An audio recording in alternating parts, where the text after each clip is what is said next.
Hi everyone. నేను అజీజ్, ఆక్యుపంచరిస్ట్. ఈయన పేరు నాయబ్రెస్సుల్ అండి. ఈయన రీసెంట్గా వీళ్ళ అబ్బాయి మన ఇన్స్టాగ్రామ్ రీల్ చూసి ఫ్రోజన్ షోల్డర్ది, సో వాళ్ళ ఫాదర్కి కూడా ఫ్రోజన్ షోల్డర్ ఇష్యూ ఉందని ఇక్కడికి తీసుకొచ్చారు. ఈయనకి గత 1 ఇయర్గా రైట్ హ్యాండ్ ఫ్రోజన్ షోల్డర్ ఇబ్బంది పడుతున్నారని చెప్పారు. అలాగే రీసెంట్గా ఈ 2 months కోల్డ్ వెదర్ వల్ల లెఫ్ట్ షోల్డర్ కూడా ఇన్వాల్వ్ అయింది అని చెప్పారు. సో చూద్దాం ఈయనకి రేంజ్ ఆఫ్ మోషన్ ఇప్పుడు ఎంతవరకు ఉంటుంది అలా. తర్వాత ట్రీట్మెంట్ చేశాక ఆయన షోల్డర్ మూమెంట్ ఎంతవరకు ఇంప్రూవ్ అయిందో చూద్దాం. మీ ఎడమ చేయిని సైడ్కి లిఫ్ట్ చేయండి, ఎక్కడ నొప్పి వస్తే అక్కడ ఆపేయండి. అంతేనా? ఓకే. ఇప్పుడు చేయి పైకెత్తండి స్ట్రైట్గా.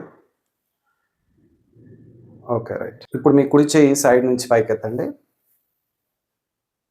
ఓకే. ఇప్పుడు ఆ కుడి చేయిని పైకెత్తండి స్ట్రైట్గా.